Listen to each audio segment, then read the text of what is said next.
మహాగణాధిపతి నమః. శ్రీ గురుభ్యో నమః. శ్రీమాత్రే నమః. ప్రేక్షకులందరికీ స్వాగతం. మార్చ్ 2025 మాస ఫలితాలు. నవగ్రహ సంచారాలను అనుసరించి ద్వాదశ రాశుల వారికి శుభాశుభ ఫలితాలు ఏ విధంగా ఉన్నాయి, వీళ్ళు ఎటువంటి పరిహారాలు చేసుకోవాలి, ఎటువంటి స్తోత్ర పారాయణ చేసుకోవాలి, అలాగే ఎటువంటి విషయాల్లో జాగ్రత్తగా ఉండాలి, ఇలాంటి విషయాలన్నీ కూడా ఇప్పుడు మనం తెలుసుకుందాం. ముఖ్యంగా ముందుగా చూసుకున్నప్పుడు గ్రహ సంచారాన్ని కానీ చూసుకుంటే మనకి ఇక్కడ వృషభ రాశిలో గురువు యొక్క సంచారం అనేది జరుగుతోంది. అలాగే ఈ గురువుకి మనకి వక్రగతి అనేది అయిపోయింది. అలాగే మిథున రాశిలో కుజుని యొక్క సంచారం, అలాగే ఈయన కూడా వక్రత్యాగం పొందడం అనేది జరిగింది. కన్యలో కేతువు, అలాగే మనకి ఈ కుంభరాశిలో శని రవుల యొక్క కలయిక. ఈ రవి కూడా మనకి మార్చ్ 14 నుండి ఈయన మార్పు చెందడం అనేది జరుగుతుంది. ఇందులోకి ఈ రవి ఇక్కడి నుంచి మనకి కుంభంలోంచి మీనంలోకి వెళ్ళడం అనేది జరుగుతుంది. అలాగే మనకి ఈ మీనరాశిలోని శుక్రుడి యొక్క సంచారం అనేది కూడా నడుస్తుంది. శుక్రుడు యొక్క కూడా మనకి ఈ మార్చి 2 నుండి కూడా ఈయన వక్రారంభం అనేది ప్రారంభమవుతోంది. అలాగే బుధుడు కూడా మనకి ఈ మీనరాశిలోనే సంచారం చేయడం, ఈయనది కూడా వక్రారంభం అనేది మనకి మార్చి 15 నుంచి ఈ బుధుడిది జరుగుతోంది. మనకి మీనంలోనే రాహు యొక్క సంచారం అనేది కూడా ఇక్కడ మనకి కనబడుతోంది. కాబట్టి ఈ గ్రహాల యొక్క సంచారము అనుసరించి మనకి ద్వాదశ రాశుల వారికి ఎటువంటి ఫలితాలు ఉంటాయి అనే విషయాన్ని తెలుసుకుందాం. మిథున రాశిలోకి మృగశిర 3-4 పాదాలు, అలాగే ఆరుద్ర 1, 2, 3, 4 పాదాలు, మనకి పునర్వసు 1, 2, 3 పాదాలు మిథున రాశిలోకి రావడం అనేది జరుగుతుంది. మిథున రాశికి రాశ్యాధిపతి వచ్చి బుధుడు. ఈ బుధుడు వెళ్ళి మీనరాశిలో ఆయనకి నీచక్షేత్రం, ఆయన అక్కడ స్థితి పొందడం అనేది ఉంది. అయితే మిథున రాశి వారికి ఈ మాసంలో కానీ చూసుకున్నప్పుడు ఇక్కడ ఏవైతే ముఖ్యంగా విద్యార్థులు ఉన్నారో ఆ విద్యార్థులకి సామాన్యంగా ఉండడం అనేది జరుగుతుంది. అంటే కొంచెం ప్రెషర్ అనేది తప్పనిసరిగా వీళ్ళకి కనబడుతూ ఉంటుంది. అలాగే కాస్త ఉద్యోగపరంగా కానీ, వృత్తిపరంగా కానీ, లేకపోతే వాళ్ళు ఏదైతే జీవనోపాధి కోసం ఏవైతే ప్రయత్నాలు చేస్తున్నారో వాళ్ళు కాస్త చిన్న చిన్న ఆటంకాలు, ఇబ్బందులు, అవమానాలు ఇలాంటివి పడే అవకాశం అనేది ఎక్కువగా కనబడుతోంది. అలాగే ముఖ్యంగా ఈ ఎవరైతే ప్రమోషన్ల గురించి కానీ, లేకపోతే ప్రమోషన్లు వచ్చి ఉన్నవాళ్ళు కానీ, ఇలాంటి వాళ్ళు ఎక్కువ రిస్క్ లేకపోతే ఎక్కువగా కష్టపడ్డము, అంటే శ్రమకు తగ్గ ఫలితం అనేది ఈ మాసంలో కాస్త తక్కువగా కనబడుతోంది.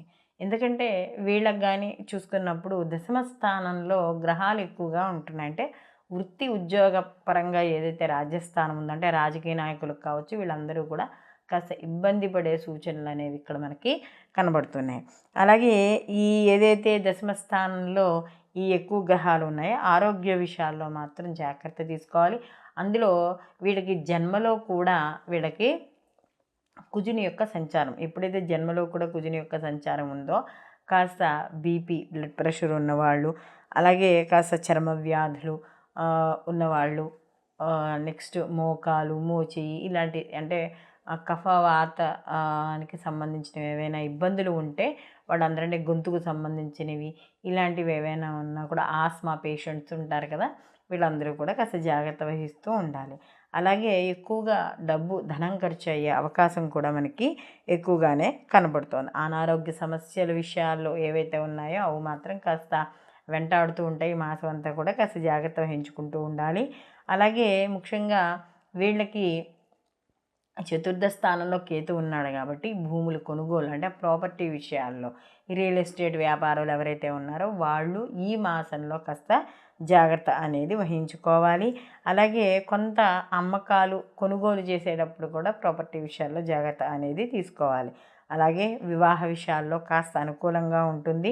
అలాగే ఉద్యోగ ప్రయత్నాలు ఏవైతే ఉన్నాయో అవి, అంటే నిరుద్యోగులు ఎవరైతే ఉన్నారో ఆ నిరుద్యోగులకి కాస్త ఉద్యోగాలు వచ్చే అవకాశం అనేది ఉంది, కానీ కొద్దిగా దూరంగా ఉద్యోగాలు వచ్చే అవకాశం అనేది ఎక్కువగా కనబడుతోంది. అలాగే ఈ యొక్క భార్యాభర్తల విషయాల్లో, కుటుంబ విషయాలకు సంబంధించి కానీ చూసుకుంటే వీళ్ళకి మార్చి 15 తర్వాత ఈ రవి ఎప్పుడైతే మారుతాడో, అంటే వీళ్ళకి రవి మార్పు చెందడం ఇవన్నీ కూడా ఉంటున్నాయి. కంటే దశమంలో రవి కాస్త కూడా కొంచెం శుభ సూచనలు ఇస్తూ ఉంటాడు. కాబట్టి ఎప్పుడైతే రవి మారుతాడో అప్పుడు కొంత అనుకూలంగా ఉంటుంది. రాజకీయ నాయకులకు కూడా కాస్త నిర్ణయాలు తీసుకోవాలంటే మార్చ్ మనకి 14 తర్వాత 15 నుంచి వీళ్ళు నిర్ణయాలు తీసుకోవడం ద్వారా కాస్త అనుకూలంగా ఉండడం అనేది జరుగుతుంది. మొత్తం మీద ఈ మిథున రాశి వారికి ఈ మాసంలో కాస్త సామాన్యమైన ఫలితాలే గోచరిస్తున్నాయి. ఉద్యోగ విషయాల్లో కాస్త శ్రమ ఉంటుంది.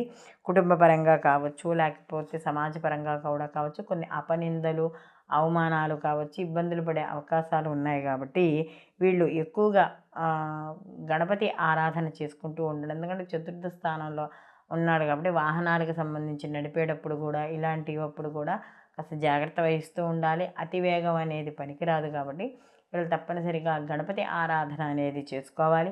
అలాగే జన్మలో కుజుడి యొక్క సంచారం కూడా వీళ్ళకి నడుస్తోంది. కాబట్టి ఈ జన్మలో కుజుడు వల్ల అనారోగ్య సమస్యలు ఇలాంటివి ఏర్పడుతూ ఉంటాయి. చర్మ వ్యాధులు ఇలాంటివి ఉంటాయి. కాబట్టి ఇక్కడ మంగళవారాలు నియమాలు పాటించడం ఈ మాసం అంతా, లేదు కనీసం సుబ్రహ్మణ్య ఆరాధన చేసుకోవడం, అంటే ఆదివారం కానీ లేదా ఇక్కడ మంగళవారం కానీ సుబ్రహ్మణ్య ఆరాధన చేసుకోవడం, గుళ్ళోకి వెళ్ళడం, లేదా సుబ్రహ్మణ్య స్వామికి సంబంధించిన గుడికి వెళ్ళి అక్కడ దీపారాధన చేసుకుని ఎర్రటి పూలు స్వామివారికి సమర్పించడం, ఇలాంటివి ఏవి చేసినా కూడా అనుకూలమైన ఫలితాలు ఈ మార్చి మాసంలో పొందడం అనేది జరుగుతుంది. సర్వేజన సుఖినో భవంతు. లోకా సంస్థ సుఖినో భవంతు.